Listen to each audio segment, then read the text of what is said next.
भगवान अपने जितने भी सखा हैं उनके साथ ब्रज में प्रवेश कर रहे हैं। गृह कहूँ चले बाल लिए साथा, और अजगर चर्म दिखावत ना था, अजगर चर्म दिखावत ना था।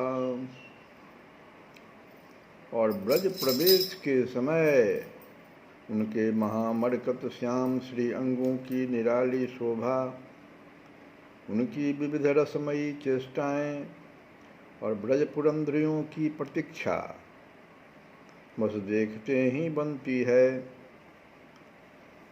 भगवान देखो किस प्रकार से सुशोभित हैं। मस्तक तो मयूर पिच्छ निर्मित मनोहर मुकुट से मंडित है। घुंघराली अलकों में विविध वर्ण के महमा करते हुए कुसुम समूह गुंफित हो रहे हैं। अन्य अंगों में भी यथा योग्य कुसुमों के ही आभरण सुशोभित हैं। अत्यंत नवीन रंग बिरंगी गैरिक आदि वन्य धातुओं से श्याम कलेवर पर सुंदराति सुंदर विविध चित्रों का निर्माण किया हुआ है। अपने बिंब विडम्बी अधरों पर कभी तो वे बंसी को धारण कर उससे अनेक रसमय अत्यंत अस्फुट स्वरों का सृजन करते हैं, कभी तरुपत्रों को मोड़कर बनाए हुए वाद्य यंत्र में अपने परम सुरभित मुख श्वास भरकर अद्भुत मनोहर राग की एक ऊंची अतिशय मधुर तान छेड़ देते हैं। कभी गूंज उठता है उनका मेघ गंभीर सिंहनाद। इस प्रकार वाद्योत्सव में वे निमग्न हो रहे हैं।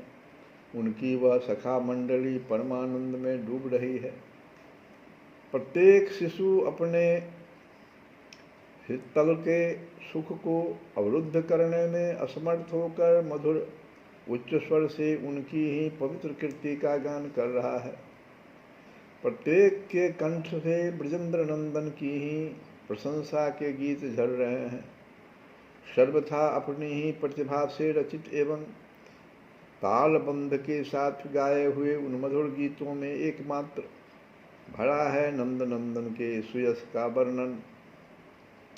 क्या क्या सुयस है तो अघासुर आदि के उद्धार के समय व्यक्त हुई उनकी बाल्य चेष्टामयी पुनीत कीर्ति का चारु चित्रण, और फिर वे नंद लाडले सहसा कभी इन समस्त गान वाद्य के राग रंग का विराम करके उन गोवत्सों का नाम ले लेकर आह्वान करने लगते हैं।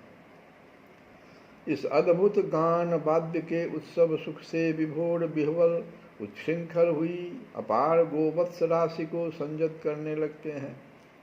अपने परम सुखद करस्पर्श के दान से अनेक नवीन नवीन प्रेमिल चेष्टाओं से इनका उपलालन करते हुए इन्हें बुला बुला कर गंतव्य दिशा की ओर प्रेरित करने लगते हैं। उधर प्राणों की उत्कंठा लिए वात्सल्यवती गोप सुंदरियां अपने समस्त कार्य स्थगित कर सब कुछ विसर्जित कर भूल कर एकमात्र इनकी ही आकुल प्रतीक्षा में उन्मादनी सी हुई अपने द्वारों पर आकर खड़ी है। उनके नेत्र केंद्रित हैं उस दिशा में, वन के उस पथ की ओर ही जिधर से ये ब्रजेंद्र नंदन आएंगे। नहीं आ रहे हैं, आएंगे नहीं, आ रहे हैं। बंसी नाद गूंज जो रहा है। वह देखो वे रहे उनके प्राणाराम श्री कृष्णचंद्र। दृगों में वह श्याम ज्योति पूरित हो गई। फिर कहाँ संभव है इससे आगे की दशा का चित्रण। जो हो इस प्रकार अद्भुत विचित्र साज श्रृंगार से विभूषित हुए अपने परम रमणीय चेष्टाओं से पद पद पर सुख सरिता का सृजन कर उसमें अब गाहन करते हुए सखाओं को निमग्न करते हुए गोपीजन नयनानंदवर्धन श्री कृष्णचंद्र ने ब्रजपुर में प्रवेश किया। गातन धात के चित्र बनाए शीसनि मोर के चंद सुहाए। बेनु श्रृंगदल ललित बजावत, नव नव गीत पुनीतन गावत। पंकज फेरत बछरन घेरत, लैल तिनके नाम निसेरत। गोपीदृगन के उत्सव रूप, ब्रज आए नंद नंद अनूप। बरह सुमन नव धातु अनुपा, तिनकरि तन चित्रित बहुरूपा। बेनु श्रृंगदल रवयति सोहत, करत हास रस आवत मोहन। गणप वत्स पोछत करनी, मंद मंद मुस्कात। गुण गावत आवत सखा, गोपिन सुख प्रद तात। यही विधि करत केली यदुनंदा, आए निज गृह आनंद कंदा। ब्रजरानी एवं ब्रजराज के कर्णपुटों में भी अपने नीलमणि के बंसीनाद की सुधा पूरित हो चुकी थी।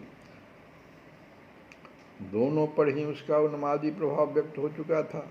ध्वनि ने उसके मन प्राणों को भी आकर्षित कर लिया था, और फिर वात्सल्य स्नेह की ऐसी प्रखर धारा उमड़ी कि हृदय विगलित हो उठा। मन प्राणों के पीछे वह भी बह चला उसी दिशा में, तथा अब उनके शरीर प्रासाद में गोष्ठ में अवरुद्ध रहे, यह कहाँ संभव है। और दिन तो गृह तोरण के समीप ही नील सुंदर की बाट देखी जाती, पर आज क्या हुआ, देखते ही देखते ब्रज दंपत्ति भी तोरण से बहुत आगे विस्तीर्ण उन्मुक्त राजपथ पर आकर अवस्थित हो गए हैं। वे न जाने और भी कितनी दूर आगे बढ़ जाते, पर उनकी आंखों में भी पूर्ण हो गई वह इंद्रनील द्युति। वहीं से उन्हें मानो अपने प्राणों की एकमात्र निधि प्राप्त हो गई। साथ ही सात्विक भावों का उन्मेष हो गया। जड़िमा से समस्त अंग अवश्य हो गए। जहाँ के तहाँ वे शांत खड़े ही रह गए। उनमें गति का संचार तो तब हुआ जब नील सुंदर सर्वथा सामने निकट से निकट आकर उपस्थित हो गए, अपनी जननी के भुजपास में बंध जाने के लिए। भगवान जो है माँ के पास आ गए हैं। और देखो पिता की क्या हाल है। ब्रजेश्वर तो एक दो पग चलकर भी सजल नेत्रों से देखते ही रहे, पर ब्रजरानी प्राणों की ललक लेकर दौड़ी और श्री कृष्णचंद्र को उन्होंने अपने अंक में धारण कर लिया। ओह, इस मिलन सुख का वर्णन कोई कैसे करे। इसमें एक विचित्र विशेषता है। यह मिलन है तो एक दैनंदिनी घटना, पर प्रतिदिन ही इसमें गत दिवस की अपेक्षा सुख की एक ऐसी अभिनव अप्रतिम लहर बड़ी व्याप्त हो जाती है, जिसकी झांकी इस प्राकृत जगत में कहीं संभव जो नहीं। कदाचित वे चंचल असंख्य शिशु श्री कृष्णचंद्र के साथ न हों, अपनी विविध चेष्टाओं से तुमुल आनंद कोलाहल से प्रतिदिन ही भावांतर उत्पन्न कर देने में हेतु न बन जाए, तो कहना कठिन है कि मैया की यह नित्य नूतन सुखमयी मिलन समाधि कितने काल के पश्चात टूट पाए। और आज तो इन बालकों को बड़ी त्वरा है वन की एक विशेष घटना सुना देने की। इसलिए शीघ्र से शीघ्र मैया का ध्यान अपनी ओर आकर्षित करने का प्रयास आरंभ हो जाता है। हम लोग कथा को यहीं विराम दे देंगे। श्री कृष्ण गोविंद हरे मुरारी।